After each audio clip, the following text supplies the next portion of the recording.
अपना जीवन कैसे बदलें? Best motivation story in Hindi. Buddhist story on how to change your. Gautam Buddha की शिक्षाएं हमेशा से हमारे जीवन को एक नई दिशा देने वाली रही हैं।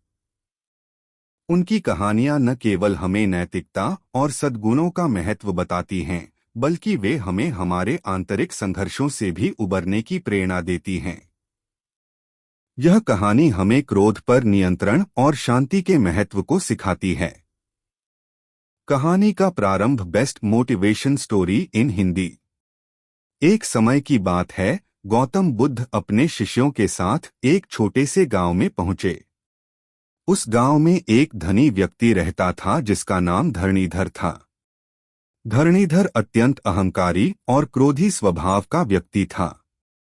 वह अक्सर अपने नौकरों, व्यापारियों और यहाँ तक कि अपने परिवार के सदस्यों पर भी क्रोधित हो जाता था। उसकी इस आदत के कारण गांव के लोग उससे दूरी बनाए रखते थे और उससे मिलने से भी कतराते थे। बुद्ध के आगमन की खबर पूरे गांव में फैल गई।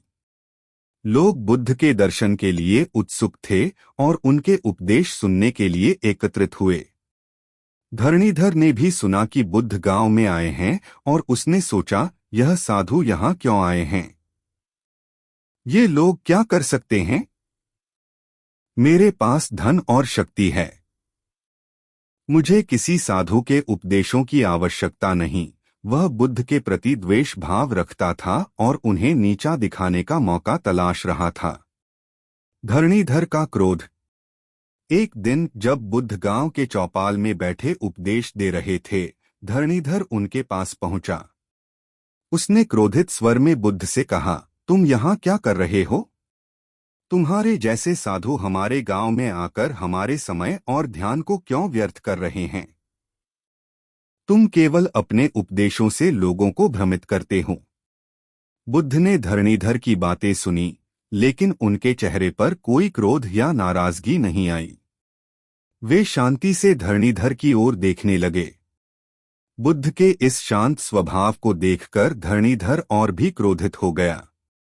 उसने बुद्ध के सामने खड़े होकर अपशब्द कहने शुरू कर दिए।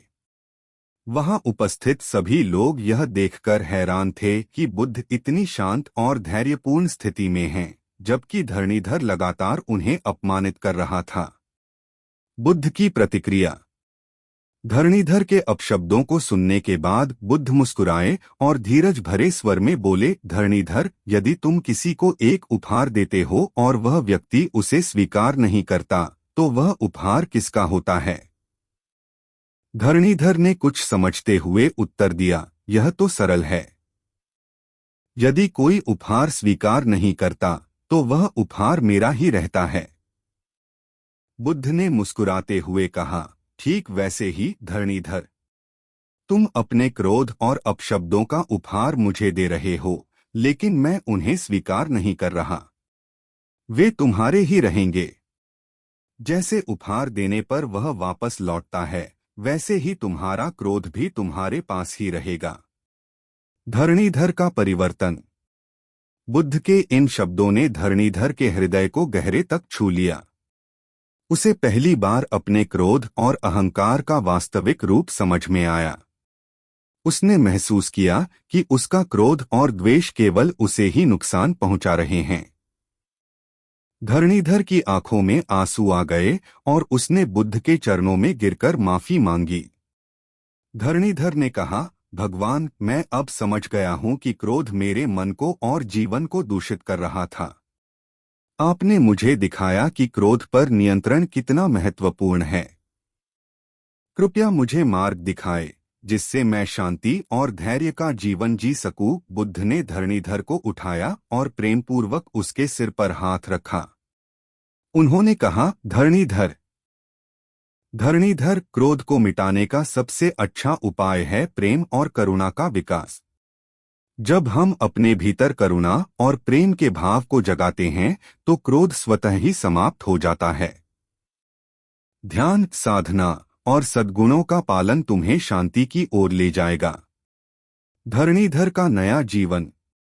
गौतम बुद्ध की इस शिक्षा ने धरणीधर के जीवन को पूरी तरह से बदल दिया। उसने अपने क्रोधी स्वभाव को छोड़कर प्रेम और करुणा का मार्ग अपनाया। वह अब अपने नौकरों और परिवार के सदस्यों के साथ प्रेमपूर्ण व्यवहार करने लगा। उसने अपने व्यापार में भी न्याय और सद्भावना का पालन करना शुरू किया। धीरे धीरे धरणीधर का जीवन शांतिपूर्ण और सुखदायक हो गया। गांव के लोग धरणीधर के इस परिवर्तन को देखकर आश्चर्यचकित थे। वे उसके इस नए स्वरूप की प्रशंसा करते थे और उसकी कंपनी का आनंद लेते थे। धरणीधर ने गांव में एक ध्यान केंद्र की स्थापना की, जहां लोग ध्यान और साधना के माध्यम से शांति और संतुलन की खोज कर सकते थे। वह स्वयं भी नियमित रूप से ध्यान करता था और गौतम बुद्ध की शिक्षाओं का पालन करता था। धरणीधर की शिक्षा का प्रसार। धरणीधर का जीवन अब बुद्ध की शिक्षाओं का जीवंत उदाहरण बन चुका था। उसने अपने अनुभवों को गांव के अन्य लोगों के साथ साझा किया और उन्हें भी क्रोध पर नियंत्रण और प्रेमपूर्ण जीवन जीने के लिए प्रेरित किया। उसकी बातें सुनकर गांव के लोग भी ध्यान और साधना के माध्यम से अपने जीवन में शांति और संतोष का अनुभव करने लगे।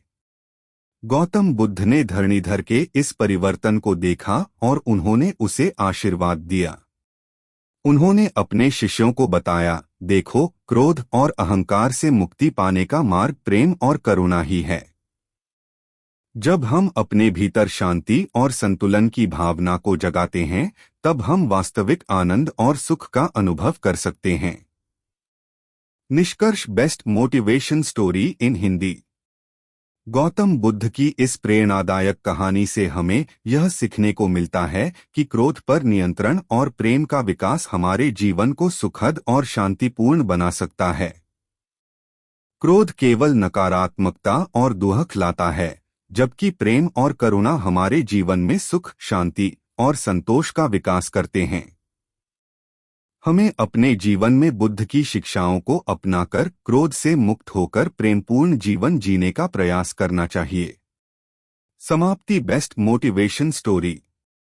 इस कहानी के माध्यम से हमें यह संदेश मिलता है कि क्रोध पर नियंत्रण रखना और प्रेम व करुणा को अपने जीवन का हिस्सा बनाना हमारे लिए अत्यंत आवश्यक है। गौतम बुद्ध की शिक्षाएं हमें दिखाती हैं कि कैसे हम अपने आंतरिक संघर्षों से मुक्त होकर शांति और संतुलन की दिशा में आगे बढ़ सकते हैं। इस कहानी को अपने मित्रों और परिवार के साथ साझा करें और उन्हें भी क्रोध पर नियंत्रण और प्रेमपूर्ण जीवन जीने के महत्व को समझने में मदद करें। जब हम सब मिलकर प्रेम और करुणा का मार्ग अपनाएंगे, तभी हम एक सुखी और शांतिपूर्ण समाज का निर्माण कर पाएंगे। अगर आपको मेरे द्वारा सुनाई गई कहानियाँ पसंद आती है तो प्लीज़ मेरे channel yoga meditation and more को सब्सक्राइब करें।